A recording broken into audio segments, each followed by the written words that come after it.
नमस्कार दोस्तों, मैं डॉक्टर आकाश कोटनाला। आप ये lecture yoga education hub mobile application और yoga and Ayurveda science YouTube channel पर देख रहे हैं। इस लेक्चर में हम साधन चतुष्टय के बारे में जानने वाले हैं।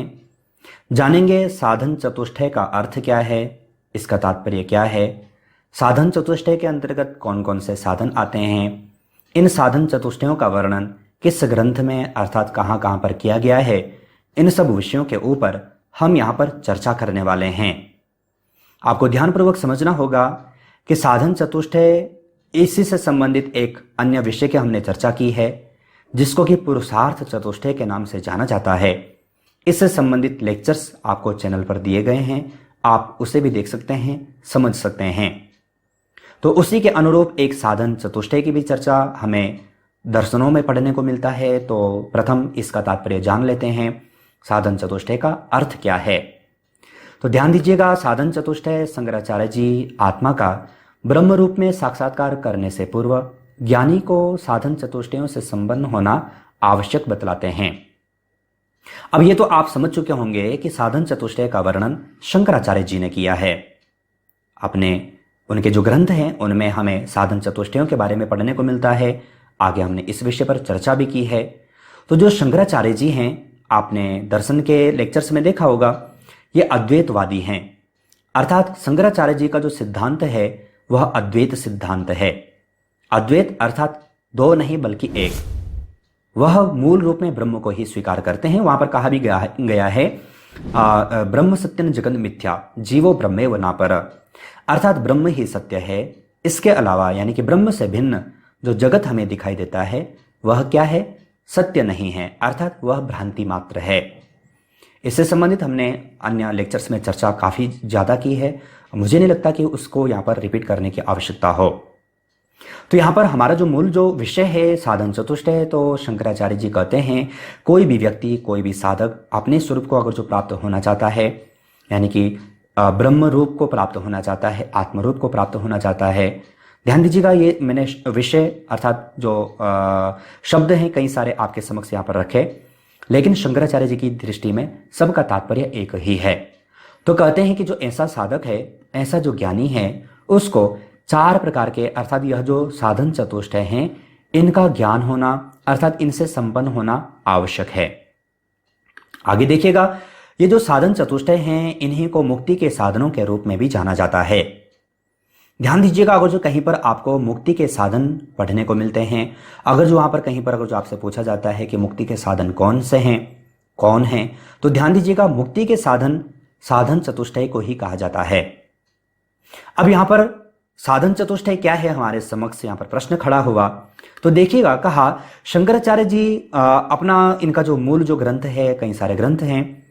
हमने शंकराचार्य जी का संपूर्ण जीवन परिचय के बारे में भी हमने चर्चा की, उनके ग्रंथों की कई सारे ग्रंथ भी हैं, यहाँ तक कि जो 10 उपनिषद हैं उन पर उनके भाष्य भी हमें प्राप्त होते हैं।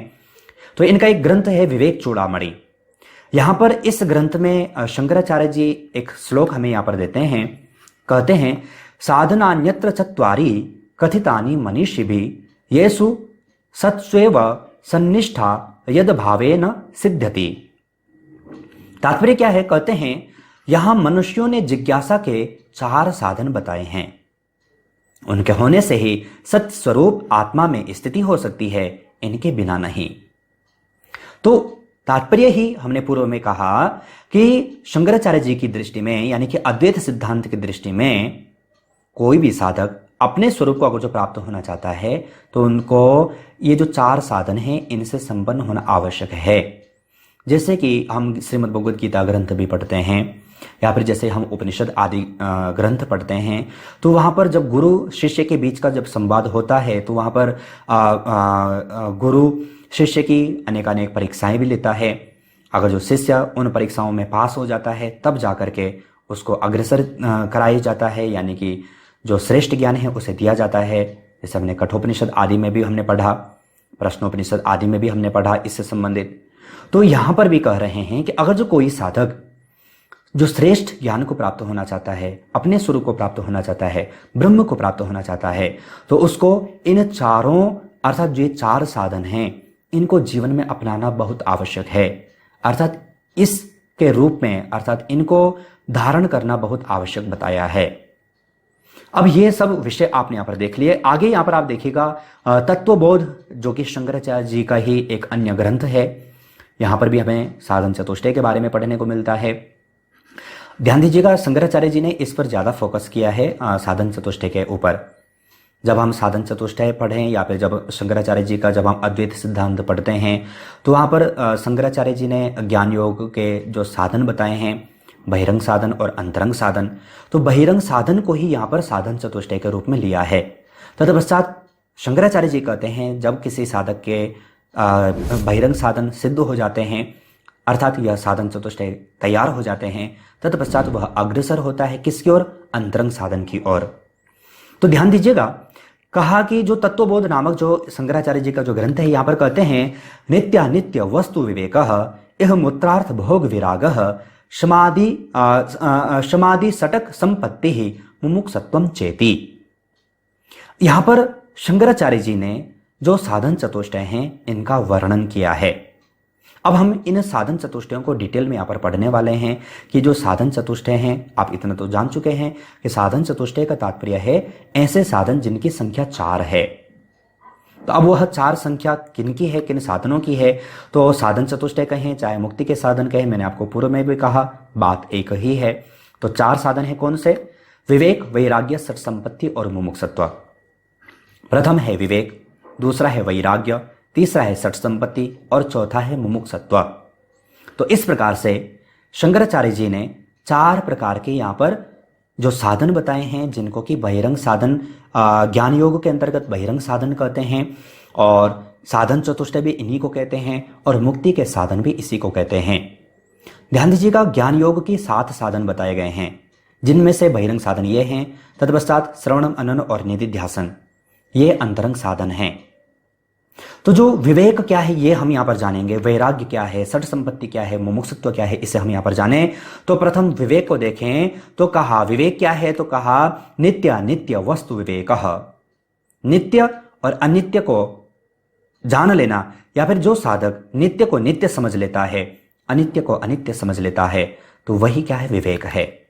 तात्पर्य देखें, क्या नित्य है क्या अनित्य है, इसका स्पष्ट रूप से निश्चित हो जाना ही विवेक है। ध्यान दीजिएगा, शंकराचार्य जी ज्ञान मार्गी हैं। श्रीमद् भगवद गीता में भी ज्ञान योग के बारे में चर्चा की गई है। तो ज्ञान मार्गी हैं, तो यहां पर शंकराचार्य जी कर्म की तो चर्चा करेंगे नहीं, ज्ञान की ही चर्चा करेंगे। तो कह रहे हैं कि जो व्यक्ति, जो साधक नित्य वस्तु को नित्य जान लेता है और अनित्य वस्तु को अनित्य जान लेता है, उसी को कहा जाता है विवेक। तो नित्य क्या है? नित्य मात्र क्या है? ब्रह्म है। और अनित्य क्या है? यह जगत। जगत के अंतर्गत चाहे आप हों चाहे मैं हूं, संपूर्ण सृष्टि सब जगत के अंतर्गत आ जाती है। तो यह क्या है? अनित्य है। आज कुछ है, कल कुछ और हो जाता है। आज है, कल नहीं रहेगी, यह अनित्य है। लेकिन ब्रह्म पहले भी था, आज भी है और हर समय रहेगा। इसलिए ब्रह्म क्या है? नित्य है। जगत क्या है? अनित्य है। तो कहा कि जो व्यक्ति, जो साधक ऐसा जान लेता है, नित्य को नित्य समझ लेता है, अनित्य को अनित्य समझ लेता है, तो कहा उस व्यक्ति को क्या कहते हैं? विवेक। अर्थात ऐसा जो व्यक्ति है वह क्या है? विवेकी है। तो यह प्रथम साधन बताया गया है किसका? ज्ञान योग का, अर्थात साधन चतुष्टय का। दूसरा बताया गया है वैराग्य। और वैराग्य में कहा इह स्वर्ग भोगेसु इच्छा राहित्यम, अर्थात इस लोक और परलोक के भोगों की इच्छा का न होना ही वैराग्य है। अब कभी कभी हम क्या करते हैं कि इस लोक के भोगों को तो हम छोड़ देते हैं, उनमें आसक्ति नहीं रखते, लेकिन परलोक के सुख यानी कि स्वर्ग की प्राप्ति होगी, जैसे कि अब कहना तो नहीं चाहिए लेकिन जो है वो है, जैसे कि जितने भी आप टेररिस्ट आप देखें, उनको लालसा दी जाती है कि आप जन्नत की सैर करेंगे, तो करते भी हैं। आप करते हैं नहीं करते हैं तो वही जाने, और या फिर जो उनको प्रेरित करते हैं वही जाने। तो यहां पर क्या कह रहे हैं? वैराग्य का तात्पर्य होता है कि जो इस लोकों के भोगों को तो छोड़ देता है, उनमें आसक्ति नहीं रखता, वरन परलोक के सुख में भी आसक्ति नहीं रहता। यानी कि उसको ऐसी आसक्ति नहीं रहती कि मेरा अगला जन्म कैसा हो, अच्छा हो बुरा हो, यानी कि इस लोक के भी भोगों को छोड़ देना। छोड़ने का तात्पर्य उनमें आसक्ति का छोड़ने को है। अब ये नहीं कि आप ग्रहण ही ना करें, भोजन करना ही नहीं है, इसको वैराग्य नहीं कहा। भोजन करना है लेकिन उसमें आसक्त ना हो। इसी प्रकार से इस लोक और परलोक यानी कि स्वर्ग आदि लोकों में आपको ये प्राप्त होगा, वो प्राप्त होगा, ऐसे सुखों को छोड़ देना, ऐसे सुख का त्याग कर देना, यह क्या कहलाता है? वैराग्य कहलाता है। तो यह साधन चतुष्टय का दूसरा पायदान है, अर्थात दूसरा साधन है।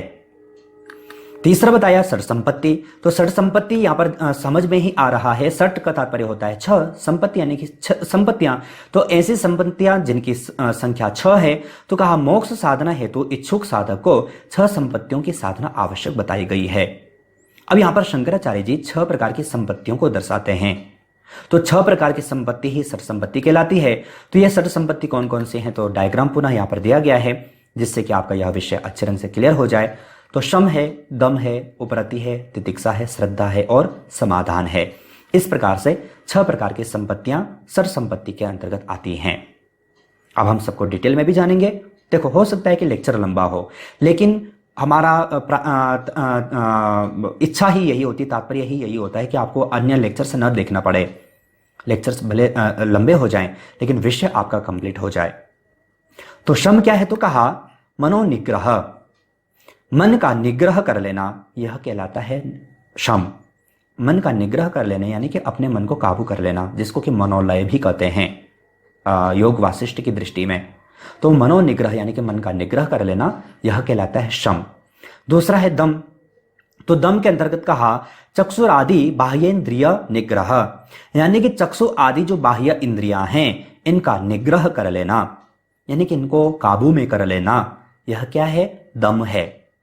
ध्यान दीजिएगा, चक्षुर आदि बाह्येंद्रिय निग्रह यानी कि जो चक्षु आदि जो हमारी जो पंच ज्ञान इंद्रियां हैं इनको काबू में कर लेना कठिन तो है, लेकिन ज्ञान योग की साधना है। कठिन तो है, लेकिन अगर जो ज्ञान योग की दृष्टि में या फिर शंकराचार्य जी की दृष्टि में अगर जो आगे बढ़ना है तो करना ही पड़ेगा। तो यह क्या है? निग्रह। किसका? हमारी जो पंच ज्ञान इंद्रियां हैं इनका निग्रह कर लेना क्या कहलाता है? दम कहलाता है। तीसरा क्या है? उपरति। तो उपरति में कहा स्वधर्मानुष्ठान में व, यानी कि अपना जो अनुष्ठान है, स्वधर्म, अपना धर्म अनुष्ठान है, उसमें लगे रहना ही क्या कहलाता है? उपरति कहलाता है। यानी कि सांसारिक विषयों को छोड़ करके जो सांसारिक विषय हैं उनके प्रति आप उपरामता रखें, लेकिन अपना जो धर्म है, अब धर्म के विषय में हम श्रीमद् भगवद गीता के में जान चुके हैं अच्छे ढंग से, वहां पर हमने इस विषय पर चर्चा की है। तो अपना जो कर्म है उस पर आप लगे रहें, यानी कि हमारा धर्म क्या? यानी कि अग्रसर होना किसकी ओर? आत्मा की प्राप्ति हेतु, मोक्ष प्राप्ति हेतु। तो वह हमारा जो धर्म है उसकी ओर अग्रसर रहना और सांसारिक विषयों से कैसे उपरामता का भाव रखना, यह क्या है? उपरति है। तत्पश्चात कहा तितिक्षा। तो तितिक्षा कहा शीतोष्ण सुख दुखादि सहिष्णुत्वम, यानी कि शीत यानी कि सर्दी, उष्ण यानी कि गर्म, सुख या फिर दुख, इन सबको सहर्ष स्वीकार करना, यह कहलाता है तितिक्षा। अब कोई भी साधक योग मार्ग में आगे बढ़ रहा है तो सुख भी होगा, दुख भी होगा, शीत सर्दी भी सहन करनी पड़ेगी, गर्मी भी सहन करनी पड़ेगी। और ये मात्र सिर्फ एक योगी के लिए नहीं है। अगर आप जीवन में कुछ कर रहे हैं, करना चाहते हैं, तो कभी आपको दुखी भी होना पड़ेगा, कभी आपको सुखी भी होना पड़ेगा, कभी आपको मान भी मिलेगा, कभी आपको सम्मान भी मिलेगा और कभी आपको अपमान भी मिलेगा। तो अगर जो हमें जीवन में आगे बढ़ना है तो इन सबको स्वीकार करना ही होगा। और शंकराचार्य जी इसलिए कहते हैं कि जो कोई साधक अपने स्वरूप को प्राप्त होना चाहता है, मोक्षावस्था को प्राप्त होना चाहता है, उसको जीवन में तितिक्षा को अपनाना भी आवश्यक है। तत्पश्चात कहा श्रद्धा। तो कहा गुरु वेदांत वाक्य विश्वास श्रद्धा, यानी कि गुरु वचन में, गुरु ने जो कहा, गुरु के जो वचन है, गुरु वेदांत यानी कि गुरु ने जो वेदांत आदि जो वाक्य जो दिए हैं उनके प्रति विश्वास का होना क्या कहलाता है? श्रद्धा कहलाती है। तत्पश्चात है समाधान। तो कहा चित्ते एकाग्रता, यह क्या है? समाधान है, यानी कि चित्त का समाहित हो जाना, चित्त का एकाग्र हो जाना, जिसको कि हम समाधि भी कह सकते हैं। तो यह क्या कहलाती है? यह है समाधान, अर्थात हमारा जो चित्त है कैसा हो जाए? एकाग्र हो जाए। तो यह क्या बताया? यह समाधान बताया गया है। तो इस प्रकार से आपको जो 60 संपत्तियां हैं शंकराचार्य जी के अनुसार, इससे भी यहां पर जानना है।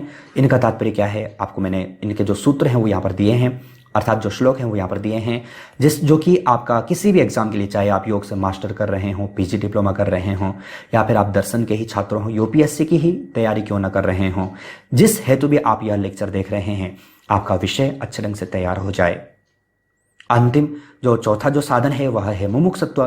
तो मुमुक्षुत्व के रूप में यहाँ पर कहते हैं मोक्षों में भूयादि तितिच्छा, यानी कि मोक्ष क्या कहा, मोक्षों में भूयादि तितिच्छा, कह रहे हैं कि मोक्ष प्रति इच्छा रखना, मोक्ष प्राप्ति हेतु, अर्थात मोक्ष प्राप्ति के लिए भी मोक्ष प्राप्ति की दृढ़ इच्छा का होना ही मुमुक्षा कहलाती है, अर्थात मुमुक्षुत्व कहलाता है। अर्थात कोई व्यक्ति अगर जो ऐसा राह चलते अगर जो ये सोचे कि हाँ मुझे मोक्ष की अवस्था प्राप्त हो जाए, मैं मोक्ष को प्राप्त कर लूं, उस व्यक्ति को मुमुक्षुत्व नहीं कहेंगे। तो कह रहे हैं कि मोक्ष प्राप्ति के लिए भी मोक्ष प्राप्ति की दृढ़ इच्छा का होना। तो जो दृढ़ इच्छा हो कि हाँ सिर कट जाए, मेरे गुरुजी कहते हैं कि सिर कट जाए लेकिन मोक्ष की अवस्था प्राप्त हो, ऐसा जो साधक होता है, ऐसा जिसने दृढ़ निश्चय कर लिया है, उसको यह अवस्था प्राप्त भी हो जाती है। लेकिन हम तो इसके आस पास कहीं फिरते भी नहीं हैं, इसीलिए तो हम कभी दुखी कभी सुखी चल रहे हैं, बस गाड़ी चल रही है, आपकी भी और हमारी भी, है ना। लेकिन यह जो श्रेष्ठ साधक हैं उनके लिए नहीं है। उनके लिए तो क्या है, मुमुक्षुत्व का तात्पर्य यही है कि सिर भले कट जाए लेकिन मोक्ष की अवस्था प्राप्त हो जाए, उसके लिए भी वह तैयार हो जाए। अब सिर कटने का तात्पर्य फिर मैंने वही का भी जैसे पूर्व में कहा कि जिहाद, उसकी बात नहीं है। गुरु और शिष्य के बीच का संवाद के रूप में यहाँ पर एग्जाम्पल मैंने आपको यहाँ पर दिया। तो इसको कहा जाता है मुमुक्षुत्व, यानी कि अंतिम जो साधन यहाँ पर जो बताया कि साधक का मूल जो लक्ष्य होना चाहिए वह यही होना चाहिए, मुमुक्षुत्व। तो ये जो चारों साधन है, यह साधन चतुष्टय के अंतर्गत आते हैं, जिनको कि मुक्ति के साधन भी बताया गया है। ध्यान दीजिएगा, पुनः यहाँ पर जो मुमुक्षुत्व है, यहाँ पर फिर मुक्ति के भी यहाँ पर दो प्रकार बताए गए हैं, जीवन मुक्ति और विदेह मुक्ति। खैर हमारा विषय वह नहीं है तो हम वहाँ पर नहीं जा रहे हैं। तो इस प्रकार से आपको साधन चतुष्टय यहाँ पर जानने हैं, अर्थात मुक्ति के प्रकार यहाँ पर जानने हैं, जिनका वर्णन हमें तत्वबोध शंकराचार्य जी का जो ग्रंथ है वहाँ पर भी प्राप्त होता है, विवेक चूड़ामणि में भी प्राप्त होता है, दर्शन जो वेदांत दर्शन है उसमें भी इसका वर्णन किया गया है, जिससे संबंधित लेक्चर्स आपको चैनल पर दिए गए हैं। तो आशा है यह लेक्चर आपके लिए यूजफुल रहा हो, आपका यह विषय अच्छे ढंग से कंप्लीट हो चुका हो। इससे संबंधित आपके मन में कोई भी प्रश्न होता है, और अगर आप यह लेक्चर चैनल पर देख रहे हैं तो आप वीडियो पर कमेंट कर सकते हैं, और एप्लीकेशन पर देख रहे हैं तो आप चैट सपोर्ट पर जाकर के प्रश्न भी कर सकते हैं। तो इस लेक्चर में इतना ही, अन्य लेक्चर्स के साथ आप सभी से पुनः मुलाकात होगी, लेकिन तब तक आप अपना और अपनी फैमिली का बहुत ख्याल रखिएगा। बाय।